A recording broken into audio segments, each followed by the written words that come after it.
I am Grace, 28 years old. I work as a product development for a cosmetics company.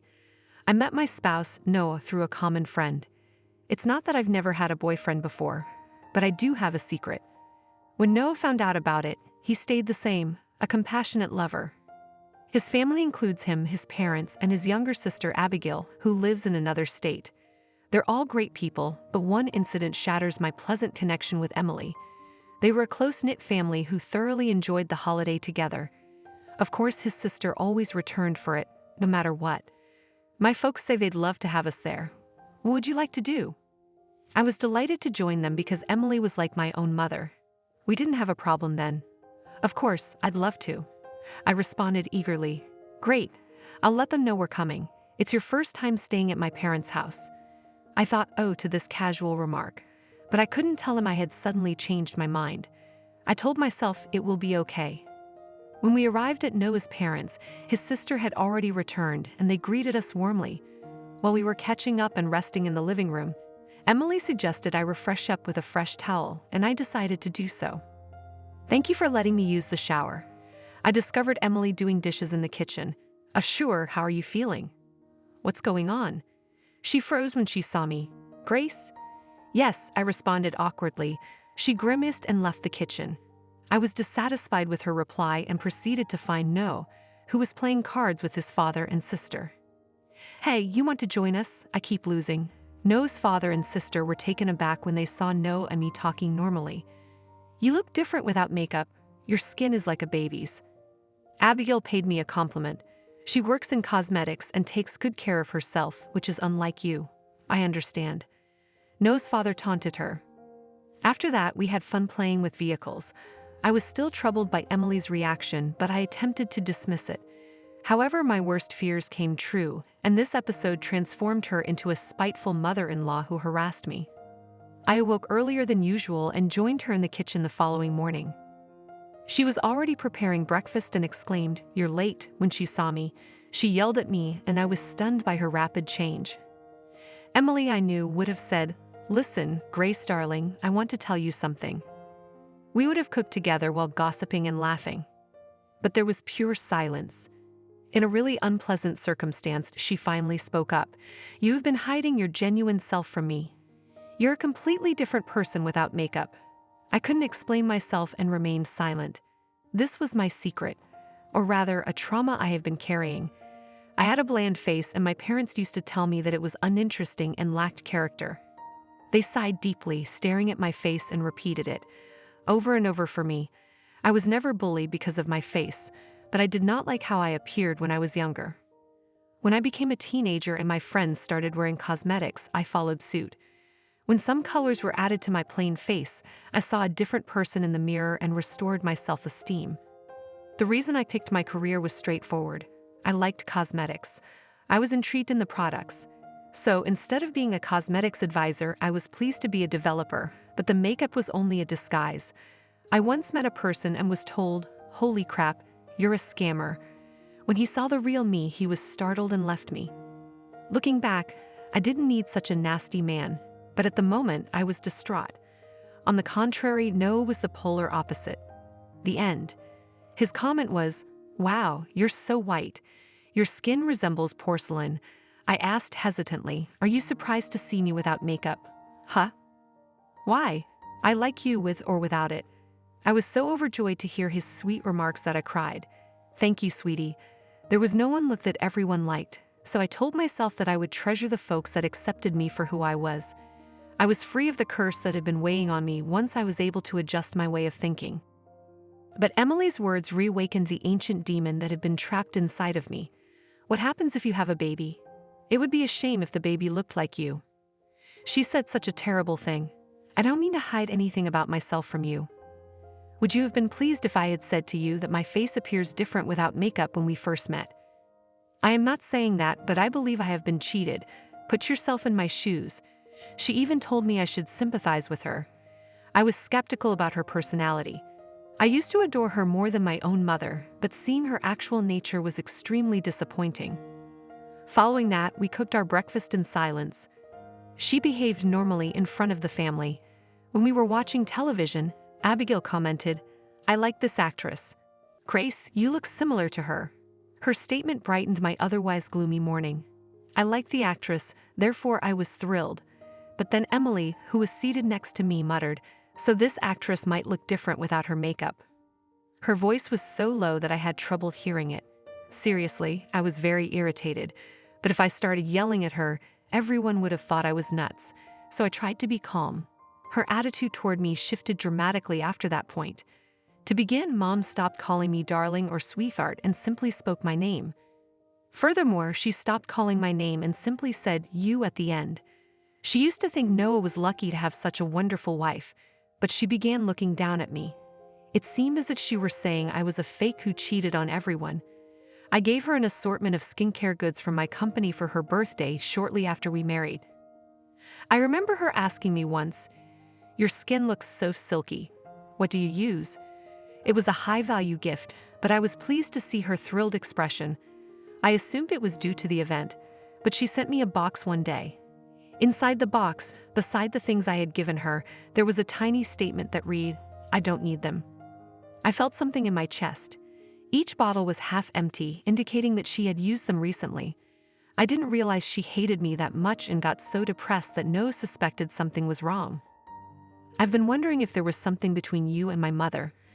I almost told him everything, but I was too embarrassed to admit that Emily despised me because I was unattractive.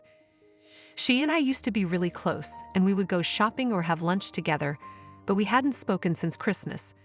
Noah and his family were concerned about the unexpected change. I didn't want to disrupt their harmonious connection, so I just stated that I am now overwhelmed with work.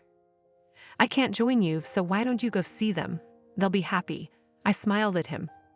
After that, I only visited her during Easter and never returned to her place. She pretended everything was fine, but once we were alone, she stopped speaking to me. Simply let her be. I still have no, she dislikes me. And that's it. I was busy living my life. Christmas was approaching again. Without knowing anything, Noah stated, "I want to spend the holiday with my parents again. Is this good with you?" He inquired innocently with a smile, and I could only nod in agreement. When we arrived at his parents' place, Abigail was already present. When we gathered around the table, we must have appeared to be a perfectly happy family from the outside. In truth, the mother-in-law and daughter-in-law had a falling out. It was exactly what it was. I took a late-night shower so that I wouldn't have to see Emily without makeup. On the day after Christmas, I'm going to make lunch. "Can you assist me, Grace?"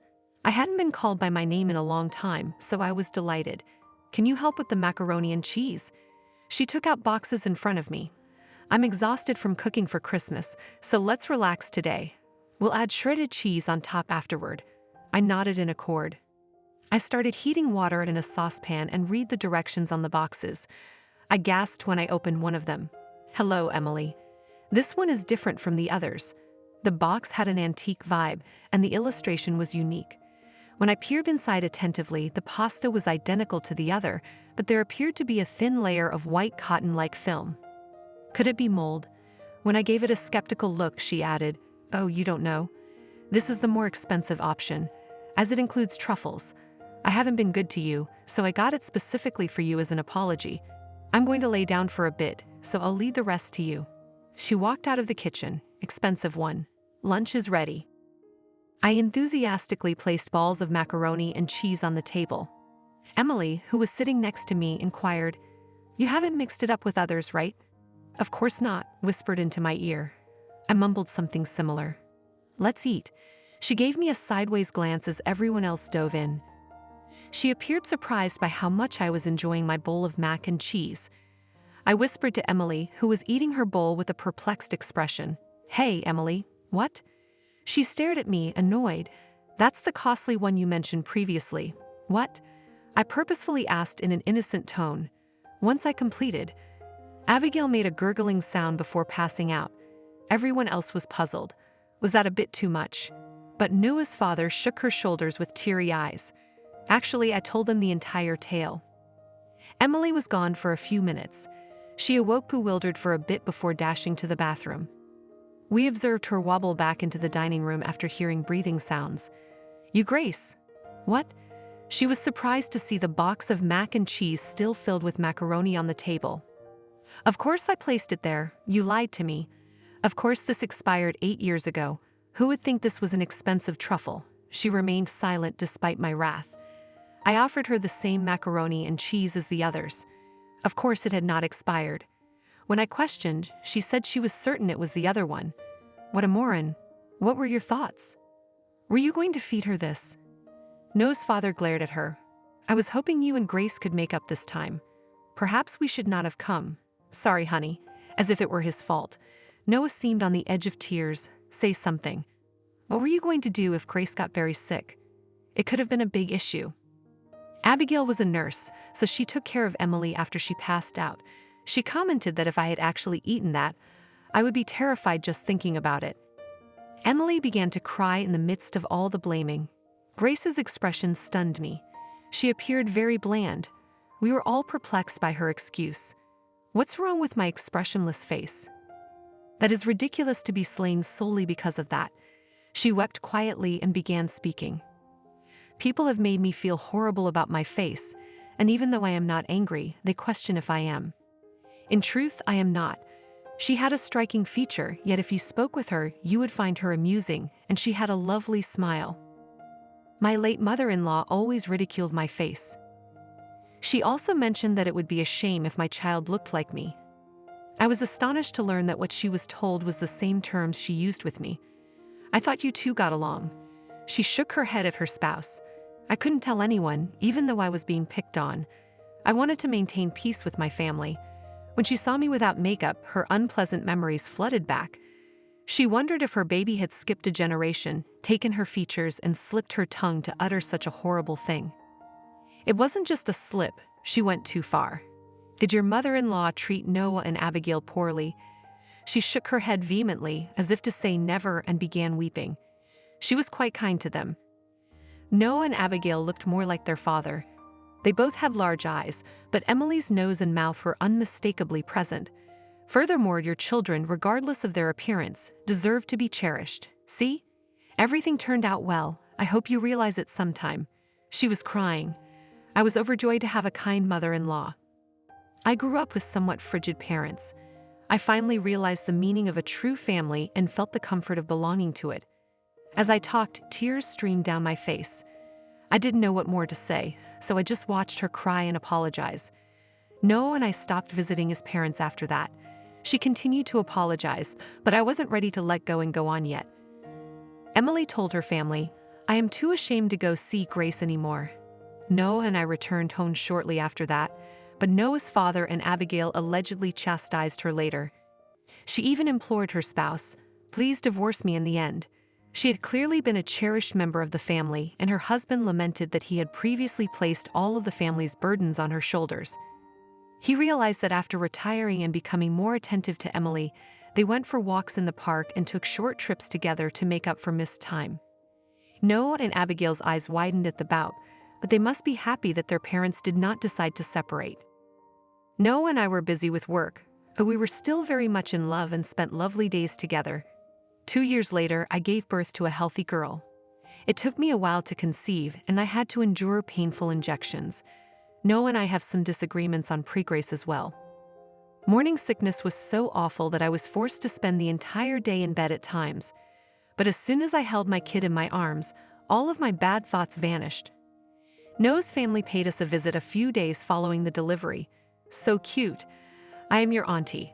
Oh, how adorable. I am your grandpa. Noah's father and Abigail both fell in love right away. There was another person at the door. Honey, what are you doing? Do not just stand there and meet the baby. Hello, Grace. Congratulations, you performed well. Emily entered the room with an uneasy, regretful expression. Please, Emily, hold her. Her name is Beatrice. It means one who brings happiness. We call her Elizabeth. Noah and I hope she brings happiness to everyone. Emily picked her up, a big smile on her face. Sweet Elizabeth, your eyes are like Noah's, but your nose, lips, and ears are like Grace's. You are as white as snow. I'm really sorry for what I've done to you, Grace. I'm truly sorry. Tears started to fall down her cheeks. My eyes, too, were watering. I knew we could start fresh and have a stronger relationship.